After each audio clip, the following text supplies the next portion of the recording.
मैंने पहला कारण तो ये बताया कि अपने मूल वोटर को सहेज नहीं पाए, मूल वोटर को ले नहीं, वोट निकास करा पाए। दूसरी चीज, उनको एडिशनल वोट नहीं मिला। उनको प्रत्याशी ऐसे थे जिनके पास वोट एडिशनल वोट नहीं था। मैं ऐसा प्रत्याशी हूँ जिनके पास कोई दाग नहीं है, जिनके निर्विवाद छवि है। ये आप कह रहे हैं पैसे के लिए काम कर रहे हैं, लोग कह रहे हैं कि अचानक आपको ला करके थोप दिया। टिकट तो श्रवण कुमार निराला का हो रहा था वहाँ पे। श्रवण कुमार निराला तो अभी तक, अब उनके बारे में दूसरे मुझे बात नहीं करनी थी। उनका कैसे टिकट हुआ था, क्या हुआ था, अभी 2 साल पहले क्या क्या थे और क्या क्या करते रहे, कैसे फिर आ गए थे, कैसे गए, ये सब बातें मुझे, उनकी दूसरी बातें मुझे अपनी बातें बात कीजिए। पिछली बार गठबंधन के हिस्से में सीट थी, सपा बसपा का गठबंधन था। लगभग 3.5 लाख वोट वहाँ पे बांसगांव में गठबंधन के प्रत्याशी को मिले थे। सदन प्रसाद जी गठबंधन के प्रत्याशी थे। इस बार वो फिर गठबंधन के प्रत्याशी कांग्रेस के टिकट पे, तो कुछ चैलेंज है उनसे आपको? सच बताऊं तो उससे मुझे कोई चैलेंज नहीं है। वो जब महागठबंधन था, सपा बसपा का महागठबंधन था, तो 1.5 लाख वोट से हार गए। 2014 में भी ये बसपा के प्रत्याशी रहे और उस समय सपा का कैंडिडेट लड़ा था, कांग्रेस का कैंडिडेट लड़ा था। उस तीनों वोटों को जोड़ दिया जाए और 2019 में जब सपा बसपा का गठबंधन था और कांग्रेस के प्रत्याशी का पर्चा खारिज हो गया था, तीनों का ऑफिशियली न सही लेकिन अनऑफिशियल गठबंधन हो गया था। इसके बावजूद भी करीब पिछले वोटों से 30,000 वोट कम पाए, तो उनका दिन प्रतिदिन ग्राफ गिरता जा रहा था। वो जिस पार्टी से आज लड़ रहे हैं उसके आधे वोट तो हमारे साथ चल रहे हैं। एक चीज़, दूसरी चीज़, उनको मैक्सिमम जो मिला है, 2004 से नया पार्लियामेंट का गठन हुआ है, 2004 से लेके और 2019 तक सपा का वहाँ हमेशा तीसरा नंबर गठबंधन रहता था। मैक्सिमम वोट उनको 1,35,000 मिला हुआ। 1,35,000 वाला वोट आज 5 लाख 5.5 लाख कैसे पा जाएगा, यही आप जोड़ डालिए। यही सवाल आपके ऊपर भी लागू होता है कि जब गठबंधन में बसपा के पास वो सीट थी तब 3.5 लाख वोट पड़ा था, तो अब आप अकेले लड़ करके 5 लाख कैसे पा जाएंगे? इसलिए पा जाएंगे कि वहाँ मैक्सिमम वोट जो है चमार कमेटी का है। चमार कमेटी जो है, वोटर तो यहाँ जरूर हैं, लेकिन अपने रोजी रोटी के सिलसिले में कोई बॉम्बे रहता है, कोई कलकत्ता रहता है, कोई दिल्ली रहता है, कोई पटना रहता है, कोई लखनऊ रहता है, कोई कहीं रहता है, वो सारे वोटर अब की बार सब आ रहे हैं और 5 लाख वोट पड़ेगा। तो आप कह रहे हैं कि 5 लाख जो शेड्यूल कास्ट में खासतौर से जब चमार कम्युनिटी का वोट है वो आपको पड़ेगा। प्रत्याशी तो सब दलित ही लड़ रहे हैं, ज़्यादातर चमार ही लड़ रहे हैं। सदन प्रसाद भी चमार हैं, श्रवण कुमार निराला भी चमार हैं, तो ऐसा कैसे दावा किया जा सकता है कि सारे चमारों का वोट आपको ही मिलेगा? हमारा चमार कमेटी का जो है वोट है, वो चमार के बदले वो बहन जी को देखता है, चुनाव चिन्ह हाथी को देखता है, और हम इन्हें कहते हमको पड़ेगा, वो चुनाव चिन्ह हाथी को पड़ेगा। लोग कह रहे हैं कहीं ना कहीं दबी जबान में कि बहन जी जो है वो बीजेपी की बी टीम के रूप में काम कर रही है। जो कहने वाले हैं उनको साबित करना चाहिए। कहने से कुछ नहीं होता। भगवान राम पर दुनिया भर के कलंक लगाए गए थे, तो कोई साबुत तो है ना। बी टीम होती तो इस तरह से लड़का के चुनाव क्यों लड़ती?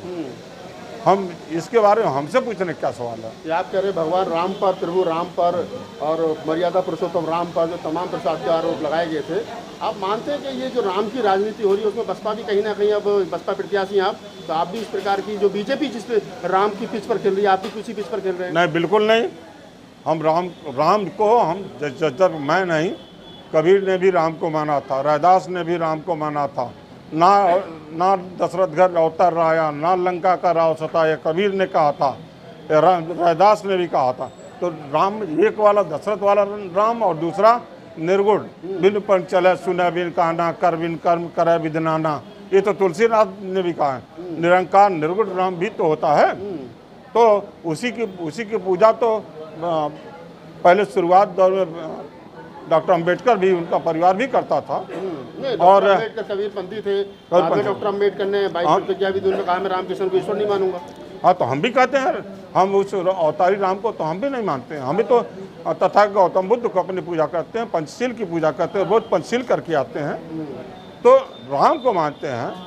कौन राम वाला, कौन वाला राम, वो अलग चीज। अयोध्या वाला राम नहीं, कबीर वाला राम, रैदास वाला राम, ये कह सकते हैं। You can say this much. मैं तो उस कबीर वाले राम पर पीएचडी कर रहा था।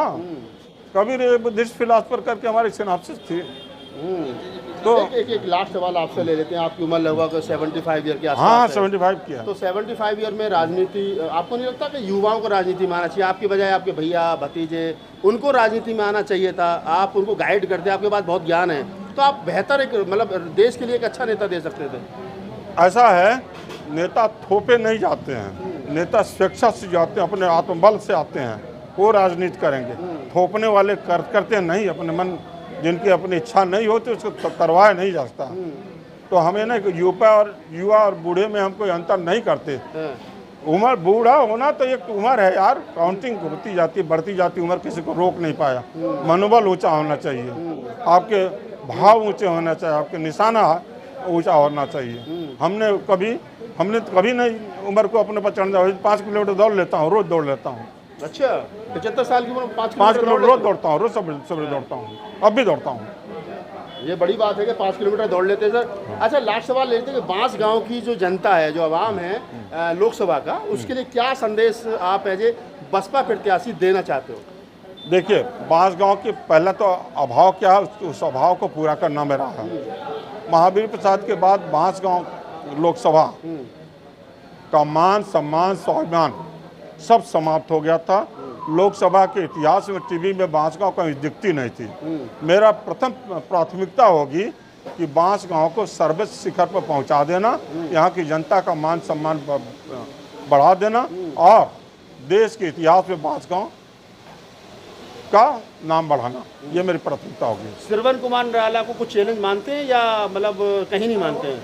हमें लगता है कि आपको नाम नहीं लेना चाहिए।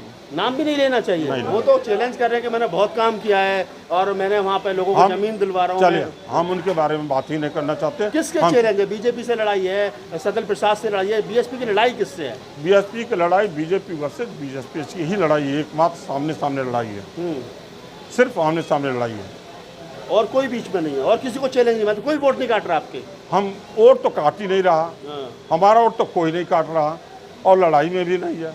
हम तो केवल दो ही का नाम लेते हैं, बीजेपी वर्सेस बीएसपी की लड़ाई बांसगांव में है। सीधी लड़ाई हमेशा से रही है। 2004 से हमेशा बीएसपी लड़ती रही है, दूसरे नंबर पर रही है, और बीजेपी से लड़ती रही है। क्या वजह है कि आज तक बीएसपी बांसगांव से जीत नहीं पाई? मैंने पहला कारण तो ये बताया कि अपने मूल वोटर को सहेज नहीं पाए, मूल वोटर को ले नहीं, वोट निकास करा पाए। दूसरी चीज, उनको एडिशनल वोट नहीं मिला। उनको प्रत्याशी ऐसे थे जिनके पास वोट एडिशनल वोट नहीं था। मैं ऐसा प्रत्याशी हूँ जिनके पास कोई दाग नहीं है, जिनके निर्विवाद छवि है।